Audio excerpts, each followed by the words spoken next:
بسم اللہ الرحمن الرحیم۔ ام المومنین حضرت خدیجۃ الکبریٰ رضی اللہ تعالیٰ عنہا کی نماز جنازہ نہیں پڑھائی گئی، مگر کیوں؟ حضرت خدیجۃ الکبریٰ رضی اللہ تعالیٰ عنہا کی وفات کے دن رمضان ہونے کے باوجود کسی نے روزہ کیوں نہیں رکھا تھا؟ حضرت خدیجۃ الکبریٰ رضی اللہ تعالیٰ عنہا کی وفات کے سال کو عام الحزن کیوں کہا جاتا ہے؟ یہی ہماری آج کی ویڈیو کا موضوع ہے۔ ام المومنین حضرت خدیجۃ الکبریٰ رضی اللہ تعالیٰ عنہا کی نماز جنازہ نہیں پڑھائی گئی، مگر کیوں؟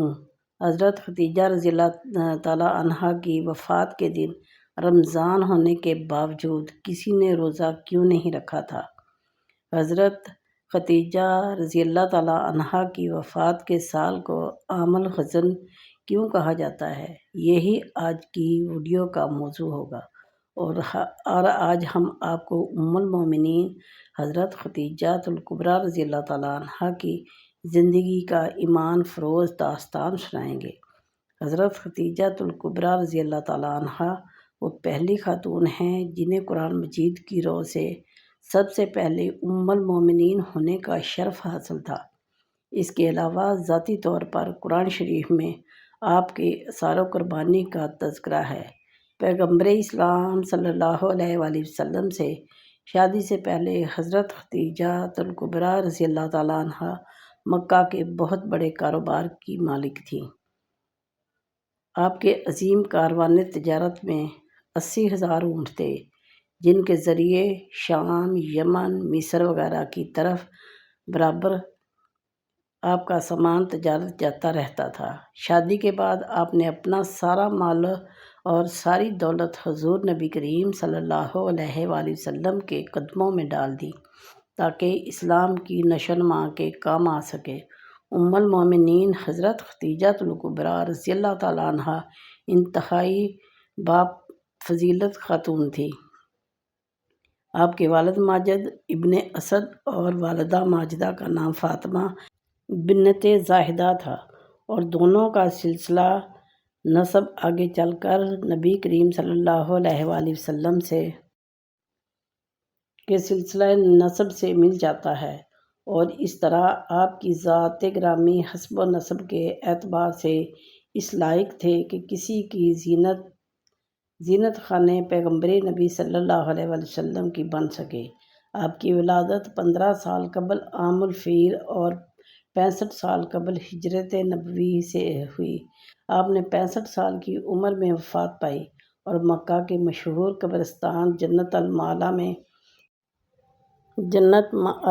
میں سپرد الہات ہوئیں۔ حضرت ابو ہریرہ رضی اللہ تعالیٰ عنہ بیان کرتے ہیں کہ حضور نبی کریم صلی اللہ علیہ وآلہ وسلم کی بارگاہ میں حضرت جبرائیل علیہ السلام عرض گزارے ہوئے آئے، یا رسول اللہ صلی اللہ علیہ وآلہ وسلم، یہ خدیجہ ہے جو ایک برتن لے کر آ رہے ہیں جس میں سالن اور کھانے پینے کی چیزیں ہیں۔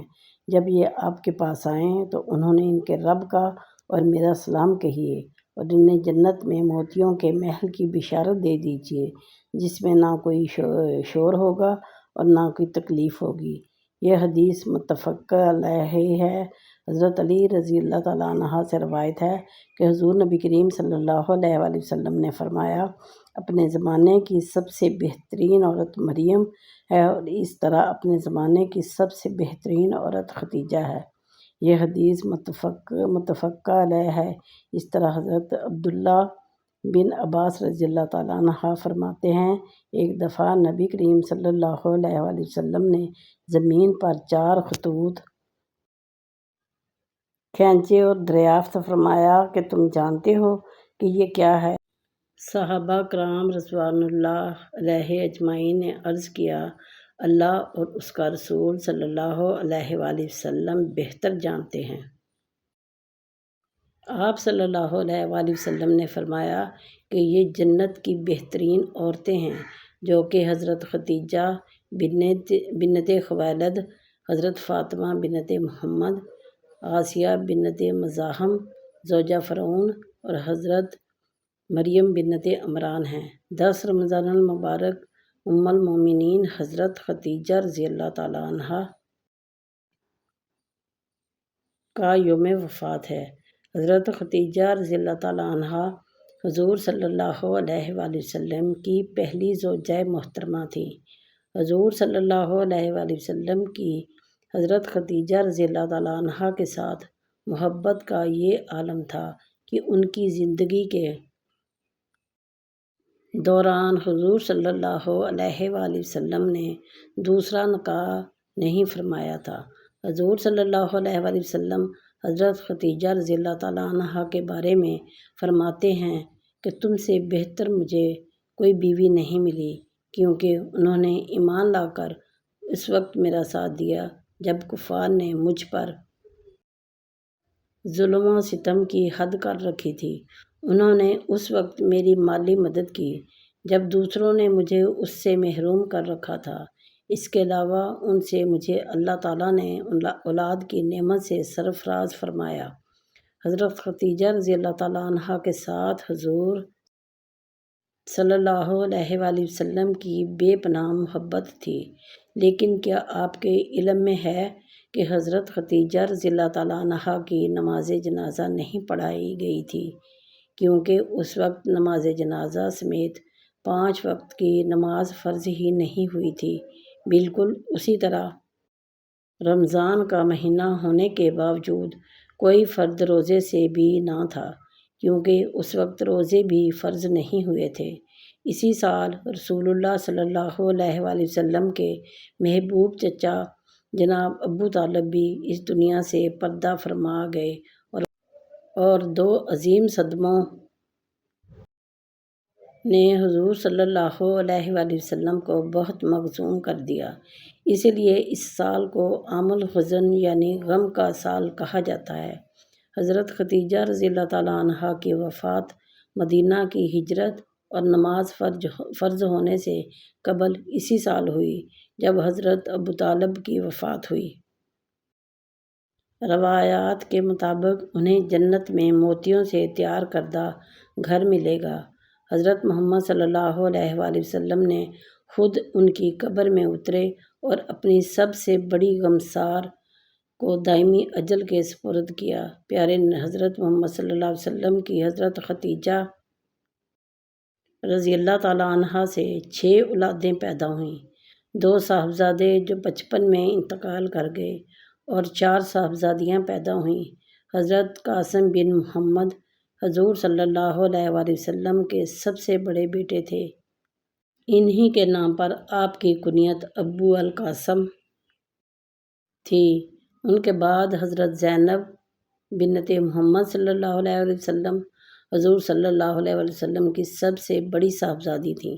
ان کے بعد حضرت عبداللہ بن محمد صلی اللہ علیہ وآلہ وسلم نے بہت کم عمری پائی، چونکہ زمانہ نبوت میں پیدا ہوئے تھے، اسی لیے طیب اور طاہر کے لقب سے مشہور ہوئے۔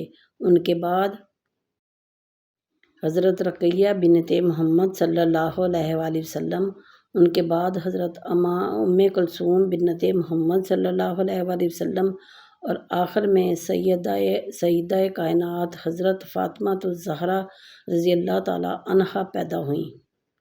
ان سب کی پیدائش میں 1 سال کا فرق تھا۔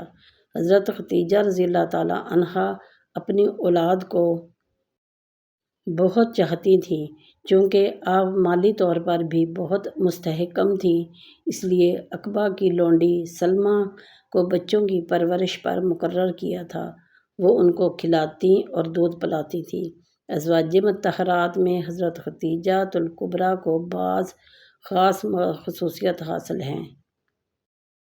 وہ حضور صلی اللہ علیہ وآلہ وسلم کی پہلی بیوی ہیں۔ وہ جب نکاح میں آئیں تو ان کی عمر 40 برس کے قریب تھی، لیکن حضور صلی اللہ علیہ وآلہ وسلم نے ان کی زندگی میں دوسری شادی نہیں کی۔ اللہ پاک سے دعا ہے کہ وہ ہمیں حضور صلی اللہ علیہ وسلم کی شفاعت نصیب فرمائے۔ آمین یا رب العالمین ثم آمین۔ پیارے بہن بھائیوں، میں آپ کے لیے اتنی پیاری ویڈیو لے کر آئی ہوں۔ امید کرتی ہوں کہ آپ اس ویڈیو کو لائک کریں گے، دوستوں کے ساتھ شیئر کریں گے اور چینل کو بھی سبسکرائب کریں گے۔